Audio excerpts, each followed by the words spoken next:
I don't know.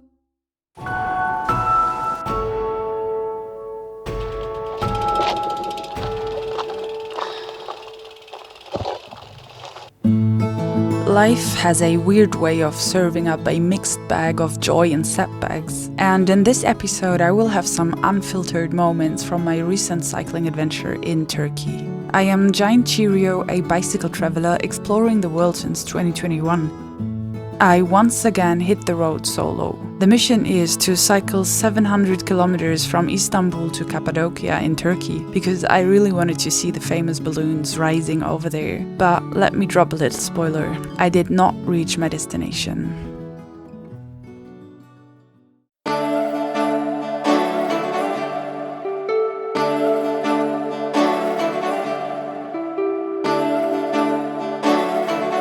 I am on my way to Cappadocia. Today is day one after spending 11 days in Istanbul. So yeah, day one. I think it's 700 or 800 kilometers to Cappadocia.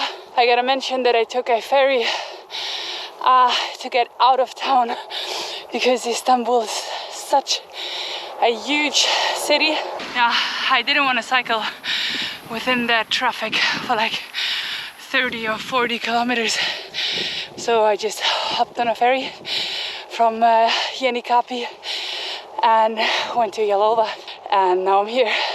As always, hey ho, let's go. Let's go further east.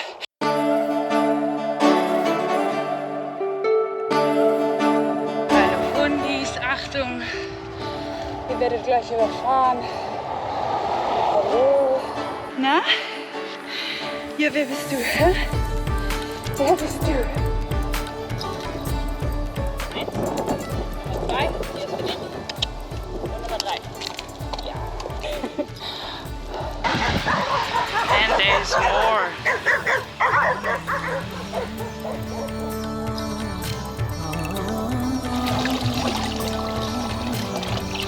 I am searching for a camp spot.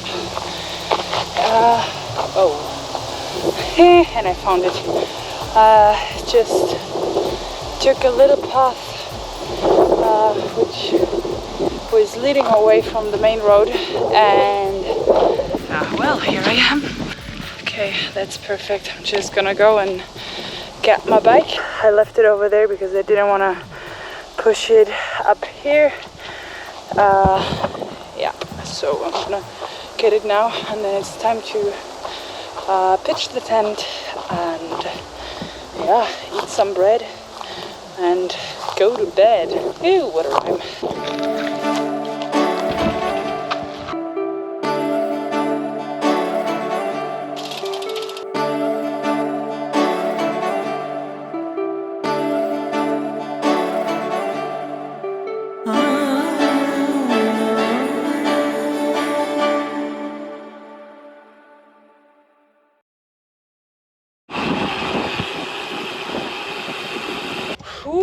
What a day. I started cycling today at 9 o'clock and now it's 4:30 and I only cycled 30 kilometers. This day is a pain in the ass day, like literally pain in the ass. I took 11 days off the bike in Istanbul and then I cycled yesterday, and this morning when I woke up my sit bones were kind of swollen, like both of them. And yeah, each kilometer hurts. Like it's really painful. I don't want to sit on the saddle actually, but I have to. Today I'm always cycling like 10 kilometers, then I'm taking a break, then I get back on the saddle. That's my day today. 10 minutes ago I was just cycling through that very, very small town. A man just stopped me and he was like, stop. He forced me to go to a supermarket and I should just pick something. And yeah, he then wanted to pay for this. I don't have any words for this, and it feels uncomfortable, like a little bit, and because I can't do anything, I can just say thank you very much and thank you, like what shall I do? But the hospitality is like I don't even get this. And it has nothing to do with the hospitality in Germany or France or Spain or whatever. Like Turkey, really, that's a different game. And I'm very impressed, and yeah, I don't have any words for this. And I'm very glad that I'm making these experiences, and I really want to learn from that. And yeah, then we sat together, had chai, no English, no Turkish, but we had a good time. I'm super happy that I am able to experience all this.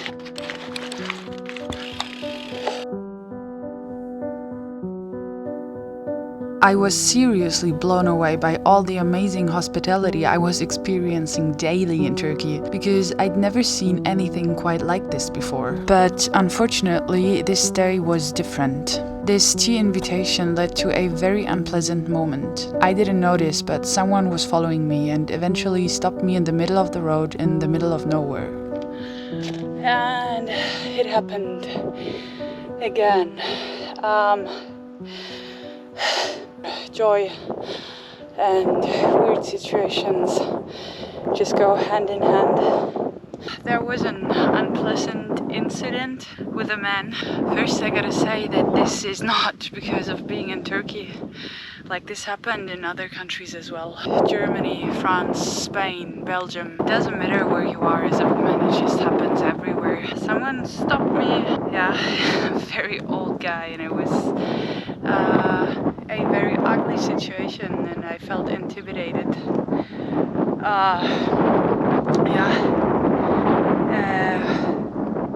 Yeah, I'm not very motivated. I'm kind of not afraid, not scared, but I just don't feel comfortable. In the middle of nowhere. I have nothing to add. It's just part of being a solo woman traveler, unfortunately. And yeah, I was talking about that when I was cycling through France and the Netherlands and Belgium last year.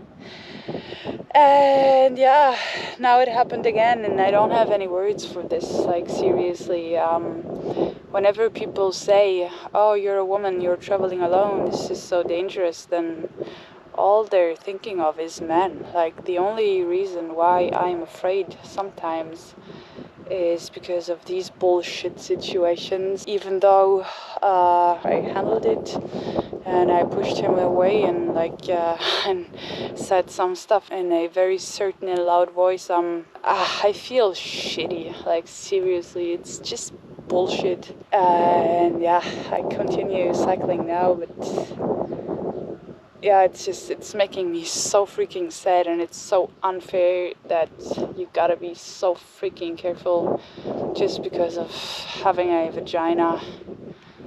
This is making me so mad. Yeah, gotta go.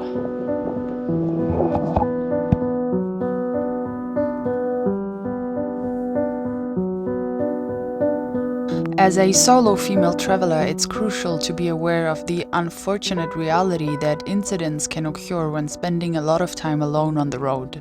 Sooner or later, you may find yourself in an uncomfortable situation. It's simply a matter of time. I don't intend to spread fear, but I won't sugarcoat the truth either. It's important to mention that these challenges do exist. We must continue pushing for change with the hope that one day women can explore the world without the constant fear of harassment. My intention wasn't to infuse this video with such emotion, but this is the day-to-day reality of a life on the road. And to be honest, if I had a daughter, I wouldn't want her cycling through rural areas in any country, just based on my experiences. And right now, after spending 3 months in Turkey, I can confirm that solo female travelers, particularly in rural areas, receive a unique type of attention, which can be uncomfortable. I'm specifically discussing rural areas, not the country as a whole. I'm not here to criticize or bash. I'm sharing my thoughts and my experiences. Cultures vary, religions differ, and the perception of women in rural areas is distinct. But these incidents won't stop me from cycling. They only show the work that still needs to be done.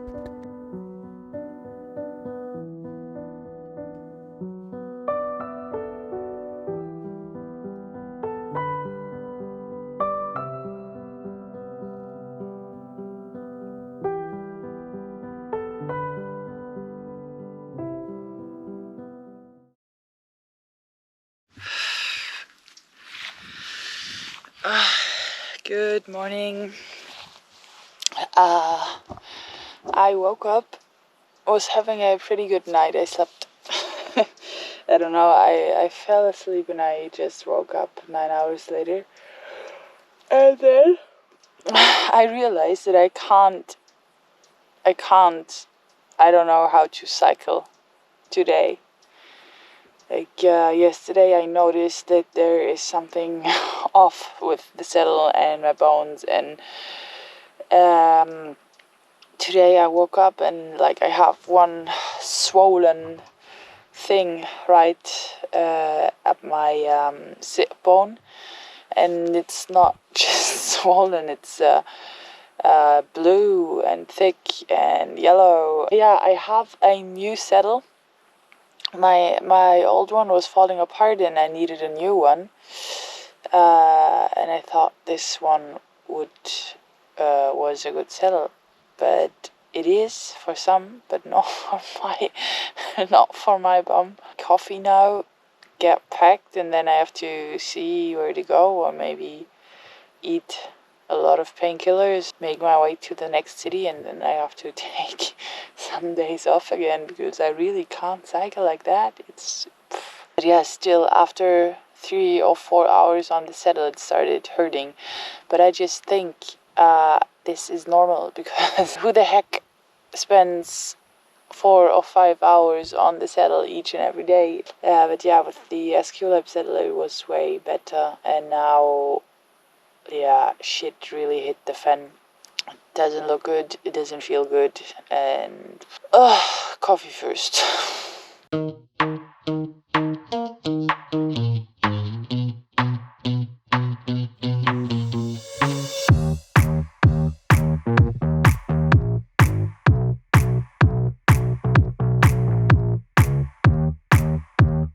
I found this wonderful warm showers place, and it's a place for cyclists, bicycle travelers, and they can just stay here. And I'm very thankful, and it's like traveler's luck. To be honest, I ate a lot of painkillers because of my bum. And due to that, the problems have increased. I guess I gotta go to see a doctor tomorrow because it's an open wound. And yeah, I should have known better. Like seriously, after cycling for 2 years, I just should have known better. Oh yes, I definitely should have known better, but it is what it is now. Things really got really bad, and after seeing a doctor in a hospital, it was clear that I needed a tiny little surgery, and then cycling was off the table for at least 3 to 4 weeks. Holy shit, 3 to 4 weeks. So that meant that I had to stay where I was. I couldn't cycle, and first I really didn't know how to swallow that pill. But yeah, I mean, there was no other option, so they cut my ass open and then it was time to rest. I booked myself the cheapest accommodation in town, and it turned out that it was actually really nice to live a normal life off the bike for a couple of weeks. And I loved my room. No cycling, no packing my tent every morning, just me in a Turkish city with lots of things to do. So you might ask yourself, and what about Cappadocia? But don't worry, in the end I got there, but that's part of another story. And that's it for today. Thanks for watching the video, and thanks for supporting me, my bike and my journey. I guess I see you next time. Cheerio, goodbye, salut, and adios.